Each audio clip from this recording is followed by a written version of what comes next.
ಸರ್ಕಾರಿ ಜಮೀನು ಅತಿಕ್ರಮಣ ತೆರವಿಗೆ ಆಗ್ರಹಿಸಿ ಧಾರವಾಡ ಜಿಲ್ಲಾಧಿಕಾರಿ ಕಚೇರಿ ಎದುರು ನೂರಾರು ರೈತರು ಪ್ರತಿಭಟನೆಯನ್ನು ನಡೆಸಿದ್ದಾರೆ. ಮಳೆಯ ಮಧ್ಯೆಯೇ ಪ್ರತಿಭಟನೆ. ಸೂರಶೆಟ್ಟಿಕೊಪ್ಪ ಗ್ರಾಮಸ್ಥರು ಪ್ರತಿಭಟನೆಯನ್ನು ನಡೆಸಿರುವಂತದ್ದು. ಅತಿಕ್ರಮಣ ಮಾಡಿದವರಿಗೆ ಕೆಲ ಅಧಿಕಾರಿಗಳು ಬೆಂಬಲವನ್ನ ನೀಡಿದ್ದಾರೆ ಅಂತ ಹೇಳಿ ರೈತರು ಆಕ್ರೋಶವನ್ನು ವ್ಯಕ್ತಪಡಿಸಿದ್ದಾರೆ.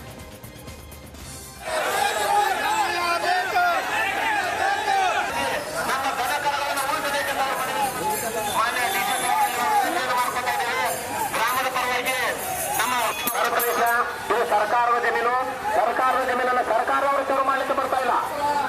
ನೀವೇನಮ್ಮ ಕಾನೂನನ್ನ ಕೈಗೆತ್ಕೋಬೇಡ ಅಂದಿದ್ರೆ ಅದೇ ರೀತಿ ನಾವು ಕಾನೂನನ್ನ ಪಾಲಿಸಿ ಅಂದ್ರೆ ಎಲ್ಲಾ ಗ್ರಾಮದ ಕೂಡ ಸುಪ್ರೀಂ ಕೋರ್ಟ್ ಆದೇಶ ಪ್ರಕಾರ ಹುಲ್ಲುಗಾವಲು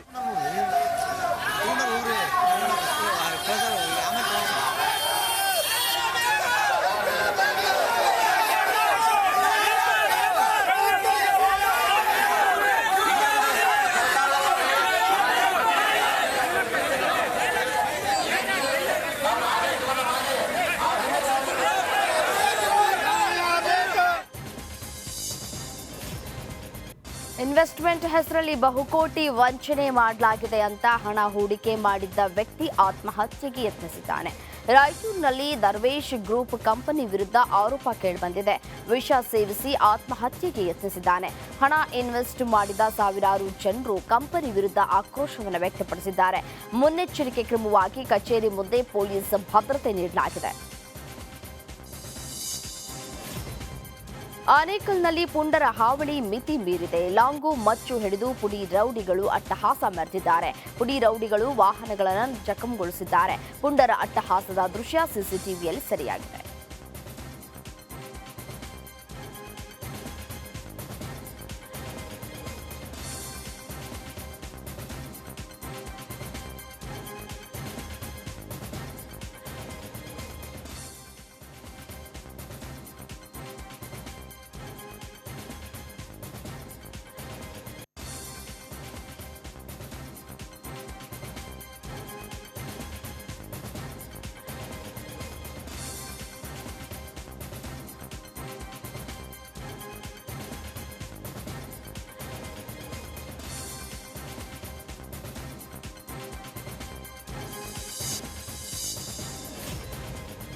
ಮಾಜಿ ಶಾಸಕ ವೀರ ಬಸವಂತ ರೆಡ್ಡಿ ಮುದ್ನಾಳ್ ನಿಧನಕ್ಕೆ ಬಿಜೆಪಿ ರಾಜ್ಯಾಧ್ಯಕ್ಷ ಬಿವೈ ವಿಜಯೇಂದ್ರ ಸಂತಾಪವನ್ನು ಸೂಚಿಸಿದ್ದಾರೆ. ಯಾದಗಿರಿ ಜಿಲ್ಲಾ ಬಿಜೆಪಿ ಅಧ್ಯಕ್ಷರಾಗಿ ಮುದ್ನಾಳ್ ಕಾರ್ಯವನ್ನು ನಿರ್ವಹಿಸಿದ್ರು. ಅವರ ಅಗಲಿಕೆ ಪಕ್ಷಕ್ಕೆ ಅಪಾರ ನಷ್ಟವಾಗಿದೆ. ಅವರ ಕುಟುಂಬಕ್ಕೆ ನೋವು ಸಹಿಸುವ ಶಕ್ತಿ ದೇವರು ಕರುಣಿಸಲಿ ಅಂತ ಹೇಳಿಕೆ ನೀಡಿದ್ದಾರೆ. ತುಮಕೂರಿನಲ್ಲಿ ಡೆಂಗಿಗೆ ಮೊದಲ ಬಲಿಯಾಗಿದೆ. ಶಾಂತಿನಗರ ಕುಂಟಯ್ಯನ ತೋಟ ಬಡಾವಣೆಯ ರಾಜು ಎಂಬುವರ ಪುತ್ರಿ ಗುಣಶ್ರೀ ಮೃತ ದುರ್ದೈವಿ. ಜುಲೈ 12ರಂದು ಜ್ವರ ಕಾಣಿಸಿಕೊಂಡಿದ್ದು ಚಿಕಿತ್ಸೆ ಫಲಿಸದೆ ಇದೀಗ ಸಾವನ್ನಪ್ಪಿದ್ದಾರೆ. ಡೆಂಗಿಯಿಂದಲೇ ಮೃತಪಟ್ಟಿರುವುದಾಗಿ ರಿಪಬ್ಲಿಕ್ ಕನ್ನಡಕ್ಕೆ ಡಿಎಚ್ಒ ಡಾಕ್ಟರ್ ಮಂಜುನಾಥ್ ಮಾಹಿತಿ ನೀಡಿದ್ದಾರೆ. ಶಿವಮೊಗ್ಗದಲ್ಲಿ ಪೊಲೀಸರ ಸಮಯ ಪ್ರಜ್ಞೆಯಿಂದ 3 ಜೀವಗಳು ಉಳಿದಿವೆ. 2 ಮಕ್ಕಳೊಂದಿಗೆ ಆತ್ಮಹತ್ಯೆಗೆ ಯತ್ನಿಸಿದ ಮಹಿಳೆಯನ್ನ ಪೊಲೀಸರು ರಕ್ಷಣೆ ಮಾಡಿದ್ದಾರೆ. ಕೌಟುಂಬಿಕ ಕಲಹದಿಂದ ಆತ್ಮಹತ್ಯೆಗೆ ಮಹಿಳೆ ಪ್ರಯತ್ನವನ್ನು ಪಟ್ಟಿದ್ದಾರೆ. ಸಾಗರ ತಾಲೂಕಿನ ಕುಗ್ವೆ ಸಮೀಪದ ಹೊಳೆಗೆ ಹಾರಿ ಆತ್ಮಹತ್ಯೆಗೆ ಮುಂದಾಗಿದ್ದರು. ಪ್ರೀತಿಸಿದ ಯುವಕನ ಜೊತೆಯಲ್ಲಿ ಯುವತಿ ಪರಾರಿ ಪ್ರಕರಣಕ್ಕೆ ಸಂಬಂಧಪಟ್ಟಂತೆ ಚಿಕ್ಕಬಳ್ಳಾಪುರ ಠಾಣೆಯಲ್ಲಿ ಜೋಡಿ ಪ್ರತ್ಯಕ್ಷವಾಗಿದೆ. ಹಂಸಲೇಖ ಮತ್ತು ವಿಜಯಕುಮಾರ್ ಯುವತಿ ಪೋಷಕರ ವಿರೋಧದ ಮಧ್ಯೆ ಓಡಿ ಹೋಗಿ ಮದುವೆಯಾಗಿದ್ದಾರೆ. ಮಗಳನ್ನ ನೋಡ್ತಾ ಇದ್ದಂತೆ ಪೊಲೀಸರ ಜೊತೆಯಲ್ಲಿ ಯುವತಿ ಪೋಷಕರು ವಾಗ್ವಾದಕ್ಕೆ ಇಳಿದಿದ್ದಾರೆ.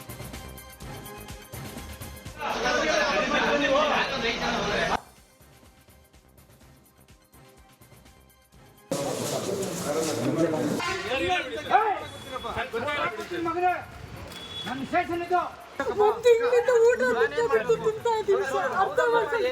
ನನ್ನ ಸರ್ ಹೆಣ್ಮಕ್ಳಿದೆ.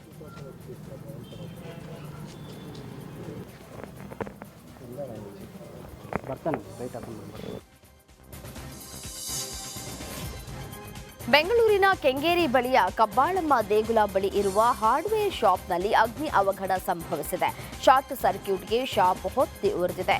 ಅಂಗಡಿಯಲ್ಲಿದ್ದ ಎಲೆಕ್ಟ್ರಿಕ್ ಸಾಮಗ್ರಿಗಳು ಬೆಂಕಿಗೆ ಆಹುತಿಯಾಗಿದೆ.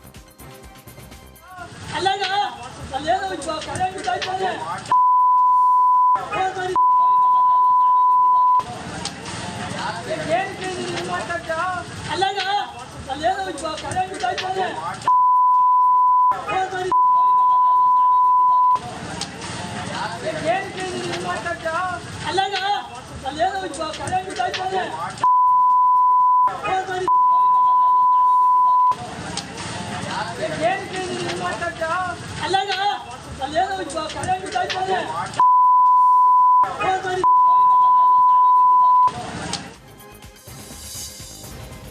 ಶಿವಮೊಗ್ಗದಲ್ಲಿ ಮಳೆಯು ಅಬ್ಬರಿಸ್ತಾ ಇದ್ದು ಸಾಗರ ತಾಲೂಕಿನಲ್ಲಿರುವಂತಹ ವಿಶ್ವವಿಖ್ಯಾತ ಜೋಗ ಜಲಪಾತ ಕಣ್ಮನ ಸೆಳೀತಾ ಇದೆ.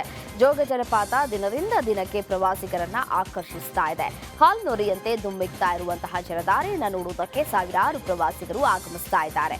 ರಾಜ ರಾಣಿ ರೋರರ್ ರಾಕೆಟ್ ಭೋರುಗರೆಯುವ ಜಲಧಾರೆಯ ನಾದಕ್ಕೆ ಪ್ರವಾಸಿಗರು ಫಿದಾಗಿದ್ದಾರೆ.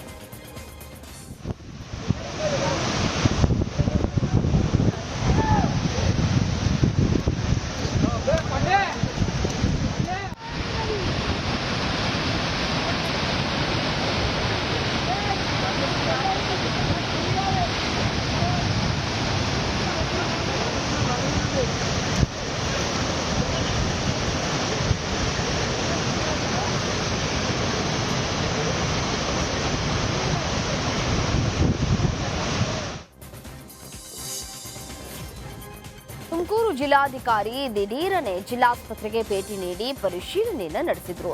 ಈ ವೇಳೆ ಆಸ್ಪತ್ರೆಯ ಸ್ವಚ್ಛತೆ ಹಾಗೂ ಕಾರ್ಯವೈಖರಿಯನ್ನ ಕಂಡು ಕೆಂಡಾಮಂಡಲರಾಗಿದ್ದಾರೆ. ನಾನು ಬೆಳಗ್ಗೆ ಎದ್ದು ಮನೆಯಲ್ಲಿ ಕಸ ಗುಡಿಸ್ತೀನಿ, ಬೆಳಗ್ಗೆ ಕಸ ಗುಡಿಸಿರೋದು ಅಂತ ನನಗೆ ಹೇಳಬೇಡಿ, ಕಸ ತೆಗೆಯೋಕೆ ಎಷ್ಟು ದಿನ ಬೇಕು ನಿಮಗೆ ಅಂತ ಹೇಳಿ ತರಾಟೆಗೆ ತೆಗೆದುಕೊಂಡಿದ್ದಾರೆ. That's okay, but at least they should change. They'll change, madam. ಇಲ್ಲಿ ನೋಡಿ ಡಾಕ್ಟರ್ ಅವರು ಇಲ್ಲಿ ನೋಡಿ ಎಷ್ಟು ಸೊಳ್ಳೆ ನೋಡಿ ಹಾಗೆ ಹೇಳ್ತಾರೆ ನೋಡಿ. We are creating dengue now. Automatically ಇದು ಯಾವಾಗ ಫೆಬ್ರವರಿ 2024 ಆಗಬೇಕು. ಇಲ್ಲಾಂದ್ರೆ ನಿಮ್ಮ ಹಳೆ ಬಿಲ್ಸ್ ಎಲ್ಲ ನಾನು ತೆಗಿಸ್ತೀನಿ. ಈಗ I will put for some enquiry. ಎಷ್ಟು ದಿನ ಬೇಕು ನಿಮಗೆ ಕಸ ತೆಗಿಯೋಕ್ಕೆ? ಇಲ್ಲಿ ಇಷ್ಟು ಮಕ್ಕಳು ಅಲ್ಲಿ ಹೋಗ್ಬೇಕು, ಬಟ್ ಅಲ್ಲಿ ನೋಡಿ ಎಷ್ಟು ರಾಶಿ ರಾಶಿ ಕಸ ಇಟ್ಟಿದ್ದೀರಾ. ಡೋಂಟ್ ಟೆಲ್ ಮಿ ಮಾರ್ನಿಂಗ್ ಅಮ್ಮ ನಾನು ಕಸ ಬಿಡ್ತೀನಿ ನನ್ನ ಮನೆಯಲ್ಲಿದೆ. ಬಾಗಲಕೋಟೆ ಜಿಲ್ಲೆ ಮಂಟೂರಿನಲ್ಲಿ ಪರಾರಿಯಾಗಿದ್ದ ಚಿರತೆಯನ್ನ ಅರಣ್ಯ ಸಿಬ್ಬಂದಿ ಮತ್ತೆ ಸೆರೆ ಹಿಡಿದಿದ್ದಾರೆ. ಡ್ರೋನ್ ಮೂಲಕ ಪತ್ತೆ ಹಚ್ಚಿ ಚಿರತೆ ಸೆರೆ ಹಿಡಿದು ಬೋನ್ನಲ್ಲಿ ಹಾಕೊಂಡು ಅರಣ್ಯ ಸಿಬ್ಬಂದಿ ತೆರಳಿದ್ದಾರೆ.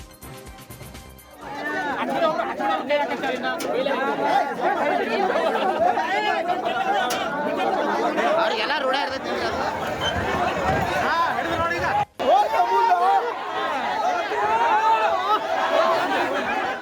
ಏ ಅಣ್ಣ ಏ ಬ್ಯಾಡ ಅಣ್ಣ